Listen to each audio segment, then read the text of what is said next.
Good morning friend, कैसे हैं आप लोग। इसी तरह से मुस्कुराइए, गुनगुनाते रहिए। हुआ चूंकि हम लोग का लाइफ गॉड गिफ्टेड है और मैंने पिछले क्लास में आपको डिवाइजर पढ़ा रहे थे और डिवाइजर ये भी है क्योंकि इसकी पार्ट टेट अभी समाप्त नहीं हुई। इसकी पार्ट टेट जैसे ही समाप्त होती है मैं हर प्रत्येक चैप्टर का नाम लिखते चला जाऊंगा और पार्ट टेट के हिसाब से काम करते चला जाऊंगा।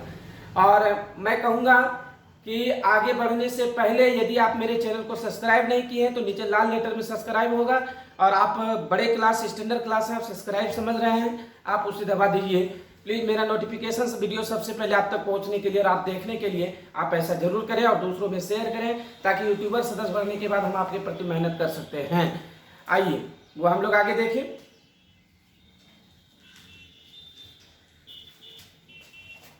कल हम लोग फॉर्मूला पढ़े थे हुआ कि एवरेज ए भी बराबर फर्स्ट प्लस लास्ट बटे 2 और एन बराबर पढ़े थे लास्ट माइनस फर्स्ट बटे डी प्लस 1। अब यहाँ देखिए 255 तक के सभी विषम संख्याओं का योगफल ज्ञात करें।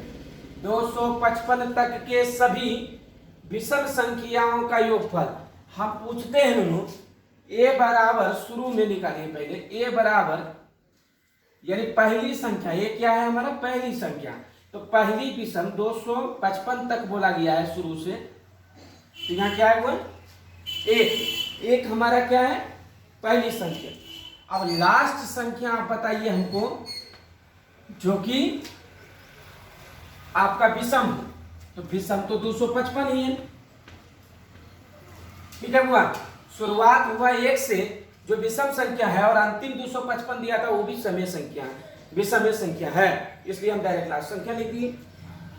अब कहते हुए डी निकालना है, तो डी निकालने के लिए क्या करते हैं, पहली विषम संख्या ये 2 है तो दूसरी कौन आएगी, अगला 3 आएगी, तो 3 में से 1 को घटा दीजिए, जो आएगा हुआ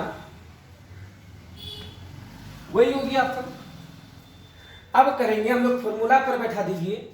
हम पढ़ें कि फर्स्ट प्लस लास्ट बटे 2 इंटू लास्ट माइनस फर्स्ट बटे डी अब प्लस में 1। यही पढ़े थे फॉर्मूला पर। हाँ सर, यही पढ़े थे हम लोग फॉर्मूला पर, आसानी से निकालिए हुआ। समेशन बराबर योगफल, फर्स्ट आपको मालूम है 1, लास्ट आपको मालूम है 255 बटे में 2 और इधर लास्ट मालूम है 255, फर्स्ट मालूम है आपको 1 और डी आपको मालूम चल गया 2 और यहाँ अलग से प्लस 1 करना है। अब ये देखिए 255 और 1 56, 256 में हम 2 से भाग देंगे वो 128, 128 2 से भाग दे दिए। अब यहाँ 255 में 1 चला जाएगा वह 254 और 2 से भाग दीजिएगा वो 127, 127 और एक अलग से ये जोड़िएगा तो हो जाएगा वो 128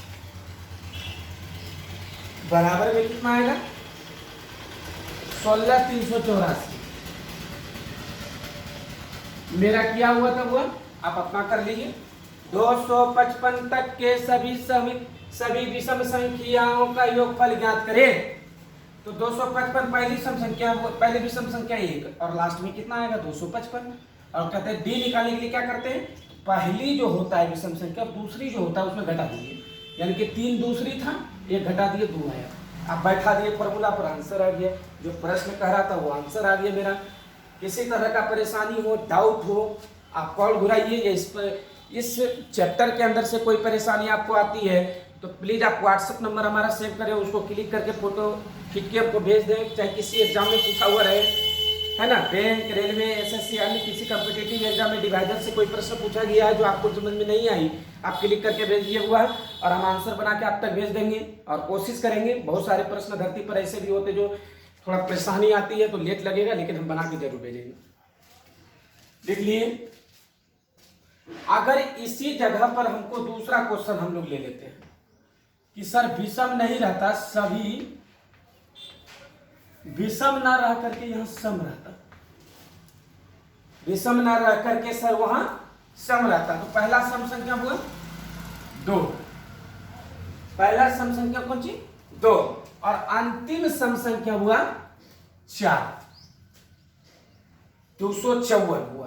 क्योंकि 55 तो ले नहीं सकता, 56 लेंगे नहीं, क्योंकि इतना तक ही बोला गया है, अंदर ही रहना है हमको, बाहर तो जाना नहीं है हमको। तो 254 हो गया। और देखिए अब क्या हुआ कि ये 2 हुआ, 2 के बाद 3 क्या सम संख्या है नहीं सर, तो क्या हो जाएगा 4, और ये 2 माइनस कर देंगे, तो इसमें भी आंसर क्या आया मेरा 2 आया। अब आप अपने से इसको बैठा के बना सकते हैं, क्या सॉल्व कर सकते हैं इसको। तो हम लिखते हैं यहां पर सेल्फ एविडेंट, स्वयं बनेगी तो इसको बैठा करके कोशिश कीजिए बनाने का, आप जरूर बना लीजिएगा। लिखिए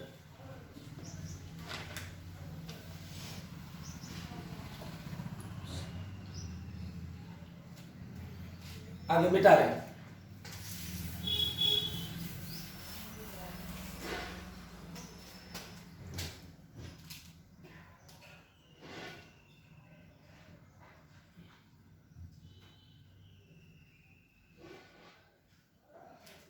अगला प्रश्न है सबसे लास्ट इस चैप्टर का, डिवाइजर का सबसे लास्ट क्वेश्चन।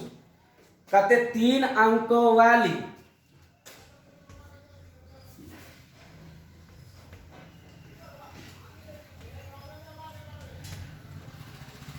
3 अंकों वाली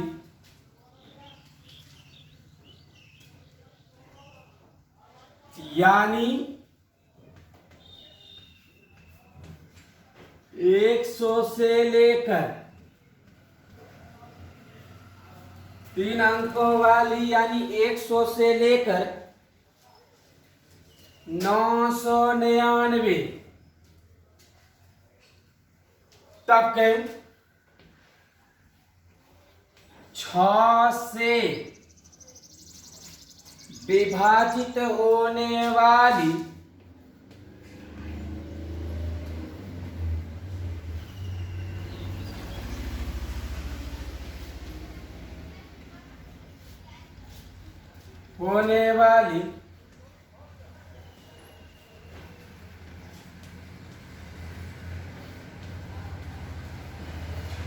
कितनी है, विभाजित होने वाली संख्या कितनी है 3 अंकों वाली यानी 100 से लेकर 999 तक 6 से विभाजित होने वाली संख्या कितनी है। हुआ 100 से लेकर पूछा है हमको, दोनों रे 100 से लेकर के, तो आप सोचिएगा सर पीछे वाले प्रश्न के जैसा बनाइएगा क्या, नहीं कोई दिक्कत नहीं है इसमें। आप तो 100 से लेकर पूछा है तो आप सेम फॉर्मूला तक बोला है ना, पीछे वाले में 1 माइनस।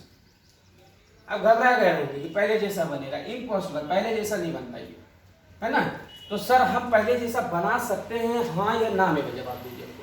विभाजित होने वाली कुल संख्या, तो उसमें योगफल वाला वो सूत्र था, विभाजित करने वाला नहीं था। ये लास्ट सवाल था इसलिए हमने बता दिया आपको, क्योंकि कहीं प्रश्न ये पूछा गया जैसी में था तो मैंने इसे निकाल के कलेक्ट कर लिया था, और कोई बात नहीं। माइनस 999/6 भाग दीजिएगा हुआ 16 166, दोनों को घटा दीजिए हुआ संख्या आ गई 150। देखो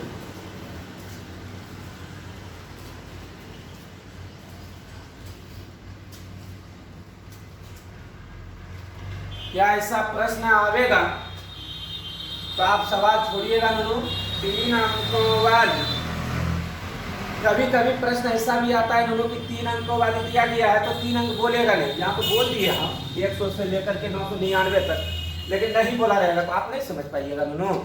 आए बाबू समझ पाइएगा ना कि 999 3 अंक अंतिम है, क्योंकि 1000 लेंगे तो 4 अंक आ जाएगा, तो 100 से शुरू है 999 तक समाप्त। आप ये चीज समझ सकते हैं, क्योंकि आपको बहुत अगर 2 अंक बोला हुआ तो 10 से शुरू और 99 तक समाप्त।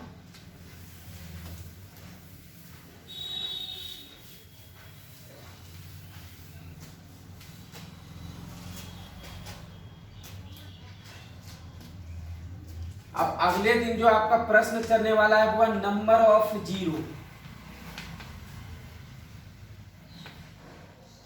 नंबर ऑफ जीरो ये चैप्टर आपका चलने वाला है बुआ। आप ये चैप्टर पढ़ोगे अगले दिन जो हमारे पास आओगे आप, तो ये नंबर ऑफ जीरो से हमने शुरू किया। अब ये जीरो की संख्या पढ़ने के बाद चैप्टर का नाम आप पर डला जाएगा और पार्ट बाय पार्ट करके उसको हिसाब कर दिया जाएगा। तो मैं कहूँगा हंसिए मुस्कुराइए गुनगुनाते रहिए बुआ, क्योंकि हम लोग का लाइफ गॉड गिफ्टेड है, ऊपर वाले का उपहार है। अगर मेरे चैनल को सब्सक्राइब नहीं किए हैं तो आप सब्सक्राइब कर दें, और सबसे बड़ी चीज़ है कि शेयर करें, ताकि आप अगर हमसे नॉलेज ले पा रहे हैं तो आपके जैसे बहुत सारे स्टूडेंट ऐसे हैं जो पैसा खर्च नहीं करना चाहता या तो ग्रामीण एरिया में निवास करते हैं, जिसके फलस्वरूप ट्यूशन की कमी होने के कारण से वो पढ़ नहीं पाते। आप उनके तक ये वीडियो पहुंचाइए ताकि एंड्रॉइड सेट उनके हाथों में रहे या किसी को उधार ले करके भी पढ़ सकते हैं। वो कहते हैं कि अगर दीवानगी पढ़ने में हो, पागलपन पढ़ने में हो, तो पूरी दुनिया नहीं रोक सकती। वह भीख में मांग करके भी किताब लोग पढ़ लेते हैं, इतना भी देखा गया है। आप पढ़ने वाले को केवल जुनून होनी चाहिए, उसके पास बहाने नहीं होनी चाहिए। बहाने हुई तो कहानी खत्म। और अगर बहाना नहीं बना रहे हैं, आप ईमानदारी से पढ़ रहे हैं, तो वह भीख में मांग करके भी किताब पढ़ लीजिएगा, नहीं तो एक दिन कलेक्टर का उपाधि आपको मिल जाएगा। इतना बेटर एजुकेशन होता है वह। कहने का मतलब जुनून जगाना है। किताबों पैसों से किताब खरीदने से आपको नॉलेज थोड़ी होता है, नॉलेज होता है पढ़ने से। तो आप किसी चीज़ को पढ़िएगा, रिग्रेस मेहनत कीजिएगा, तो ही तो नॉलेज आएगा। और मैं इसी के साथ अपने शब्दों को विराम देता हुआ, और मैं लास्ट में छोटा सा शब्द बोलता हूँ कि अपने देश से प्यार कीजिए, मोहब्बत कीजिए, और देश के नाम अपनी ज़िंदगी को समर्पण कर दीजिए। चाहे जो भी काम कीजिए पूरे ईमानदारी और ऑनेस्टी पूर्वक कीजिए। तो मुझे लगता है कि आने वाला कल आप भी देश की एक हिस्सेदारी में आप शामिल रहिएगा। और कहते कोई जरूरी नहीं है कि बॉर्डर पर जाने के बाद, लड़ाई करने के बाद ही देश की हम सेवा कर सकते हैं। देश की सेवा हम यहाँ रह के कर सकते हैं, हम अपने घरों में रह के कर सकते हैं। हम जो भी कार्य कर रहे हैं सब देश की ही सेवा है। बस उसे ईमानदारी से निभाइए और हंसिए मुस्कुराइए गुनगुनाइए बुआ, और अपने घरों में सुरक्षित रहिए। धन्यवाद।